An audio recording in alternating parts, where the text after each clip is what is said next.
Olá pessoal, olha eu aqui de volta, sou Helenice Salles e mais uma vez estou aqui para falar a respeito de assuntos espirituais. No vídeo de hoje eu vou falar a respeito do desapego, o porquê que se faz tão necessário que pratiquemos o desapego. Bom, eu tenho 3 histórias para contar de vocês que eu fiquei sabendo, né, no decorrer de minha vida. Eu conheci essas 3 histórias e eu nunca mais tirei elas de minha cabeça. Fiquei muito pensativa sobre essas histórias e não consigo esquecê-las. Mas eu vou antes falar sobre o texto de Mateus 10:37, que conta a história também de uma pessoa que tomou a decisão errada na hora em que deveria ter dito: ok, eu aceito o convite. Bom, ali conta, gente, que um rapaz estava indo enterrar o pai que havia falecido, logicamente. Daí, no meio do caminho, ele encontra nada mais, nada menos de que com quem? Jesus Cristo, o Filho de Deus. Bom, Jesus, logicamente, ao olhar para aquele rapaz, de imediato percebeu que ele tinha uma boa índole, um bom coração, ele era um bom homem. E Jesus lhe faz o convite, estende a mão e diz: vinde, sede meu seguidor. E o rapaz falou: Senhor, permita que eu vá enterrar meu pai e eu volto para ser seu seguidor. Gente, esse rapaz sabia, logicamente, com quem estava falando. Por que você não diria isso para um estranho? Ai, peraí, eu vou lá enterrar minha mãe e depois eu volto para te seguir. Seguir para onde? Fazer o quê? Qual o objetivo? Então, ele sabia exatamente com quem estava falando.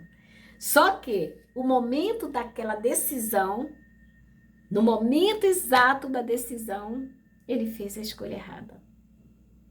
Ele optou por escolher, ele escolheu por enterrar seu pai primeiro. E na Bíblia está escrito o seguinte: põe o reino de Deus em primeiro lugar na tua vida, e todas as outras coisas serão acrescidas. Se aquele rapaz conhecia a fama de Jesus, que é óbvio que ele conhecia, se ele tivesse deixado o pai para ser enterrado por familiares ou por pessoas estranhas, logicamente ele seria muito criticado, tanto pelas pessoas que estavam lá do velório, quanto por seus familiares. Logicamente havia uma viúva. Ele também deve ter se preocupado com sua mãe e não queria deixá-la num momento tão difícil como aquele. Ele tomou a decisão de estar junto com seu familiar, com seus familiares, naquele momento difícil da vida, né? Jesus falou o seguinte para ele: deixe que os mortos enterrem seus mortos. Como assim? É meu pai! Como é que eu vou largar meu pai? Não é assim não, calma. Deixa eu enterrar ele primeiro, eu prometo que eu volto. Perdeu a chance. Se ele tivesse tomado a decisão de seguir Jesus, seria criticado, com toda certeza. Seria até expulso de casa, né? Quando ele se decidisse voltar. Não encontraria mais, talvez, a sua mãezinha viva. Porém, ele estava lidando com o Senhor da vida. Aquele que ressuscitava mortos. Aquele que botava paralítico em pé para andar. Aquele que cuspia no barro, passava nos olhos e curava os cegos. Ele tomou a decisão errada. Ele colocou o pai em primeiro lugar. Ok. Bom, eu vou contar para vocês rapidamente a história de um médico, tá? Que eu conheci e que me deixou muito pensativa. Aconteceu da seguinte forma. Eu creio que foi há 43 anos atrás. Eu calculo assim pela idade do meu filho mais velho. 43 anos atrás. Meu filho estava doente e precisou ficar internado. Aí, antigamente, gente, as mães, eu não sei se hoje ocorre dessa forma, né? Mas antigamente as mães podiam ficar com seus filhos menores de idade. Acho que ainda pode, né? Não sei. Elas podiam ficar ali na enfermaria com seus filhos, até para ajudar na limpeza da fralda, né, e tudo mais, uma aguinha para dar ao filho, porque senão a enfermeira acaba se transformando numa babá. E o trabalho vai ser, né, bem complicado para elas. Então, eu acho que até hoje, acho que é assim, não sei. Bom, fiquei com meu filho lá E no que eu fiquei com meu filho, logicamente, todas as mães que estavam nas enfermarias com seus filhos, elas tinham direito ao café da manhã, almoço e o lanchinho da tarde. Ok, fui lá no café da manhã, tomei o café, observei que havia, no meio daquelas mães, havia um senhor com a postura meio, sabe, assim, como se fosse uma pessoa importante, parecia um intelectual. Só que ele estava maltrapilho, ele estava sujo, barbudo e cabeludo. Mas eu olhava para ele assim, pela postura dele, eu falava, esse homem não é um mendigo, não é um maltrapilho, gente. Ele tem uma postura diferente. Tem gente que tem postura diferente, né? Daí, na hora do almoço, as mães lá no almoço, e eu observei, estava lá aquele rapaz, aquele senhor de idade. Mesmo jeito, sujo, barbudo e cabeludo. Ele almoçou junto com a gente, ele foi muito educado, cumprimentou algumas pessoas com a cabeça, e os médicos e enfermeiros que passavam por lá, próximo àquele senhor, o cumprimentavam e o chamavam de doutor. Bom dia, doutor. Boa tarde, doutor. Boa noite, doutor. Eu falei, será que ele é louco e ele acha que é médico e as pessoas, para não magoarem seus sentimentos, o chamam de doutor? Tá, daí eu fiquei muito curiosa. Eu olhava aquele homem, ele era diferente e ali não tinha nem homens, era só mulheres. Tudo bem, esse senhor acabou de almoçar, pediu um cafezinho, tomou o cafezinho, pegou um livro da livraria do hospital e começou a ler. Aí e é permitido que pessoas visitantes, ainda mais na posição que ele estava, né, todo sujo, é permitido, se bem que ele lavou as mãos para almoçar, é permitido que entre na biblioteca assim, pegue livros médicos para ler? Se fosse uma pessoa neutra, não ia querer pegar livros de medicina. Eu fiquei curiosa e perguntei para a enfermeira. Eu falei, oi, deixa eu te fazer uma pergunta. Esse senhor que está aqui, vocês o chamam de médico, doutor? Por quê? Aí ela falou assim, porque ele era cirurgião aqui. Aí eu, como assim? Ele tá sujo. Ele tá maltrapilho, cabeludo, barbudo. Ela falou, pois é. Senta que a história é longa. Tá, vamos lá, me conta. Eu tenho todo o tempo do mundo. A enfermeira falou o seguinte.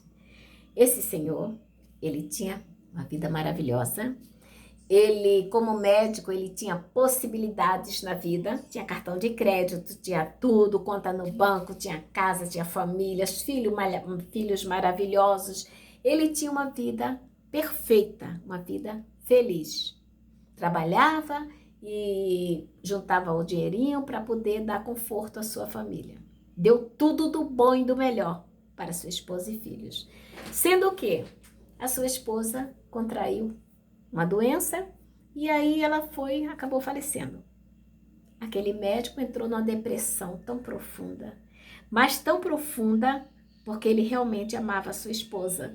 E ele ficou burlando o trabalho, já não queria mais trabalhar. Só que, com o passar dos meses, os filhos começaram a brigar pela herança e falavam para ele que ele deveria, em vida, fazer logo a divisão de bens para que eles pudessem continuar, né? Para que eles continuassem, para que eles tivessem a oportunidade de investir, pois o pai já não tinha mais condições de dirigir aquela família. E eu fiquei observando, e o que ele fez? O desgosto desse homem era tanto, por saber que os filhos não estavam comovidos com seu sofrimento, que não estavam nem aí para a morte da mãe, que esse homem dividiu tudo, não ficou com absolutamente nada. E aí está o doutor, e falou o nome dele. Ele dorme aqui no hospital, a gente deixa ele dormir no quartinho lá atrás, o hospital permite, ele dorme lá atrás, só que na maior parte do tempo ele fica vagando pelas ruas. Na hora de dormir, ele toma seu banhozinho. Eu falei, gente, que coisa incrível, um médico. Bom, pelo tempo, logicamente, ele já morreu. Mas o apego daqueles filhos pelos bens materiais eram bem maior do que o amor pelo pai, a falta da mãe, a ganância falou mais alto. E o pai acabou desse jeito. Um outro caso. Antigamente, eu visitava os asilos. Eu gostava de levar meus filhos pequenos para visitar os asilos, levar um pouco de alegria para os idosos. Chegando lá, 2 casos me chamaram a atenção. O primeiro dele era de um senhor, também com a postura muito elegante, muito educado, só que ele era mais reservado, ele não gostava de se misturar com os outros hóspedes, né, daquele asilo. Então, dava para notar que ele tinha um diferencial, tanto a postura quanto a educação, e ele pegava livros também para ler, ele não ficava com a mente vazia. Tava lá o médico não, mentira, eu não lembro nem o que ele era na vida, eu não lembro direito o que ele era. Ele estava lá sempre lendo o livro, sempre com o livro na mão. E nós o cumprimentávamos, ele não gostava muito de aproximação. E eu conversei com a freira, eu falei, esse senhor, ele não gosta de se juntar, né? Ela falou, não, ele não gosta, ele é meio caladão. Aí eu falei, e a história da vida dele? Eu sou muito curiosa. Aí ela falou, olha, ele era um homem que vivia muito bem com a família, a mesma história do médico. A mulher morreu e os filhos começaram a encrencar por causa de bens materiais e o pai dividiu tudo e ele mesmo se internou no asilo de velhos. Ficava sozinho, nenhum filho ia visitá-lo. Caraca, gente, só que assim, ele era um pouco egocêntrico, ele estava sempre longe dos outros, ele não gostava de aproximação com as pessoas, mais caladão. E ele tinha, eu acho que ele recebia a pensãozinha dele porque ele estava no andar de cima, no andar superior, que era onde ficavam as pessoas que tinham aquisição financeira elevada. Conheci também a história de uma mulher, uma senhora. Ela estava sempre com a bonequinha no colo. E ela falava assim para mim, deixa eu contar a primeira história de uma outra. Tinha uma outra lá que ela era uma senhora que ela tinha sofrido queimaduras e os irmãos não quiseram ficar com ela porque deformou o seu rosto completamente e acabaram colocando ela também no asilo de velhos. E eu falei para a freira, mas ela é tão nova para estar aqui, o que ela está fazendo aqui? Aí ela falou, foi isso que aconteceu. Antigamente ela bebia e fumava. E numa dessas coisas de beber e fumar, ela acabou ficando muito bêbada e botou fogo no quarto. Queimou seu corpo inteiro, ficou queimado, precisou de longos tratamentos médicos. E por fim, a família decidiu que a imagem dela não era apresentável para ficar na convivência da família e dos filhos. Meu Deus, caraca. Misericórdia. Bom, essa outra senhora, era uma senhora, devia estar com uns 60 anos por aí, mais ou menos. Essa senhora, ela ficava sempre com a bonequinha no colo. No domingo, todos os domingos, nós íamos, né? Geralmente um domingo sim, outro não, mas nós estávamos sempre lá. E as freiras que cuidavam desses idosos, elas faziam um forró. E a gente ia para lá dançar com os velhinhos. Tinha uma que ela gostava muito de mim. Ela ficava triste quando eu não ia visitá-la. Ela cantava assim para mim, moreninha linda do meu bem-querer. Aí ficou triste quando eu lembro dela. Não vou chorar não, tá? Não vou chorar. Bom, ela ficava cantando para mim, moreninha linda do meu bem-querer, é triste a saudade longe de você. E ela dançava comigo, e os velhos dançavam com a gente também. Tinha um velho que falava assim, você é uma morena muito linda. Aí eu falava, o senhor é um velho muito atrevido. Aí ficava lá todo mundo dançando. E essa senhora, ela não dançava com ninguém, ela só ficava com a boneca no colo. Aí um dia eu cheguei para ela e falei, olá, tudo bem? Como é que tá sua filha? Ela falou assim, a minha filha? Minha filha é uma filha maravilhosa. Eu, uau, que legal. Aí, como é o nome dela? Ela falou, se eu não me engano, foi Jandira que ela falou. A minha filha, ela é muito boa, ela é educada, ela não atravessa a rua sem olhar, ela gosta muito de mim, ela me respeita e me ama. Aí eu, parabéns, é sinal que a senhora soube criar muito bem sua filha. Daí ela falou assim, a minha filha jamais iria me abandonar. Aí eu percebi que tinha rascunho de abandono. Daí eu falei, mas por que você está falando isso? Se ela não está aqui com você, então é sinal que ela não lhe abandonou. Aí ela, é verdade, né? Minha filha nunca, jamais na vida dela iria me abandonar, porque eu cuidei tão bem da minha filha. Eu tratava ela com tanto amor e carinho, eu cuidei dos filhos dela, sabia? Ou seja, ela estava passando por trás daquela fantasia dela de filha perfeita, ela estava tentando contar aquela mágoa que ela devia estar no coração por ter sido abandonada por sua única filha. Aí eu chamo a freira, irmã, e aquela ali? Aí ela falou, aquela ali, a filha botou ela aqui porque ela estava ficando com esquecimento. Estava derrubando as coisas, virando café na mesa e acabou botando ela aqui. Aí ela só tem um filho mesmo? Ela falou, é uma filha que ela tem. No começo, ela até vinha visitar a mãezinha dela. Só que, antigamente ela trazia até os netos. Depois foi diminuindo a visita, diminuindo até que cessou. E ela botou todo o amor, toda a perspectiva de vida que ela tinha sobre sua filha naquela boneca. Aí eu, caramba, gente, muita história triste, né? Muita coisa que deveria servir de exemplo pra gente. Bom, diante de tantas histórias assim vividas por essas pessoas que foram abandonadas, eu decidi o seguinte, que quando eu tiver velhinha, que eu não aguentar mais fazer porcaria nenhuma nessa vida, eu vou sozinha para os asilos lá procurar um asilo bom para mim. Eu não quero ficar na casa de filho dando trabalho, não. Mas aí, gente, quando nós estamos falando de sentimentos, né, aquele desapego que a gente tem que praticar, o desapego emocional, aí dói. É muito triste, gente, você ver que você criou um filho com tanto carinho,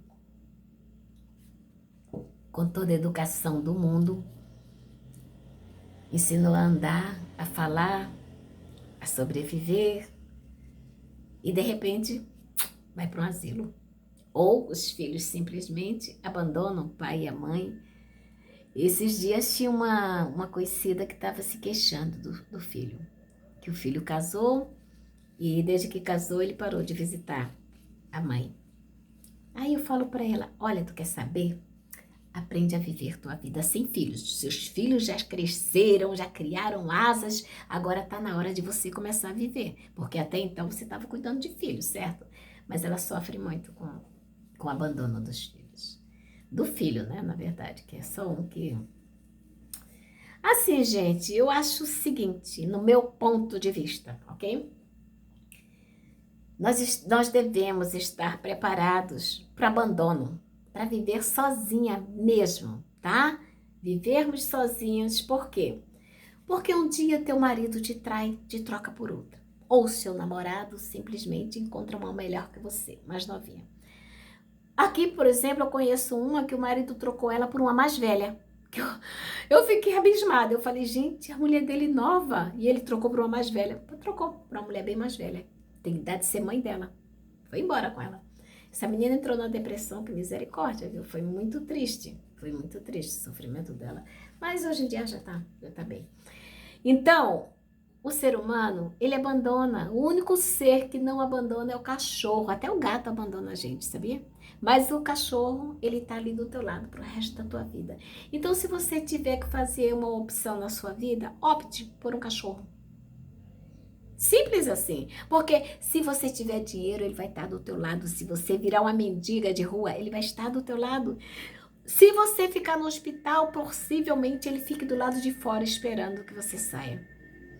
Tem muitos casos que os cães, tô falando de gato não, tá? Tô falando de cachorro mesmo, que os cães, eles ficam próximos aos túmulos de seus donos.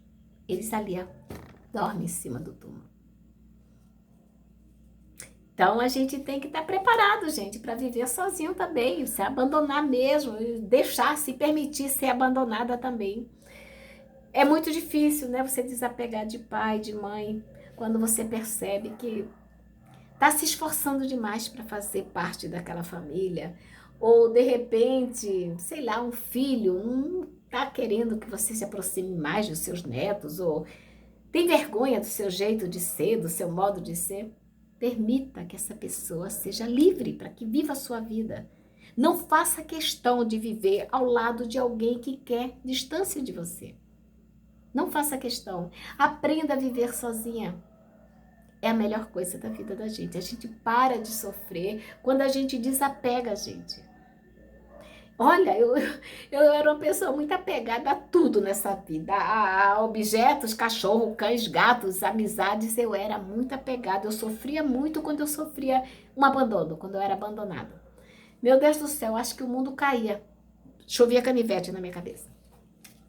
Uma prova disso era quando eu ia jogar roupas fora ou que eu ia doar. Tinha sempre algumas roupas lá que eu tirava de dentro. Eu falava, essa daqui não, gente, essa aqui eu gosto muito dela. Não, essa daqui eu comprei para fazer o aniversário, não sei de quê. Eu tirava sempre a roupa de dentro.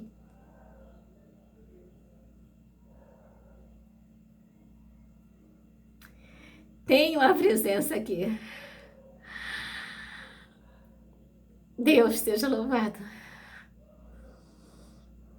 Ai, Jesus, me tocou. Ah, dá pra ver meu braço, todo arrepiado. Eita, Jesus.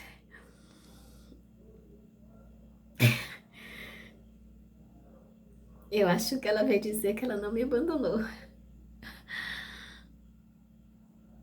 Eu sei, filha. Eu sei. Eu vou parar o vídeo. Não tem mais condições, tá, gente? Tchau, fiquem com Deus.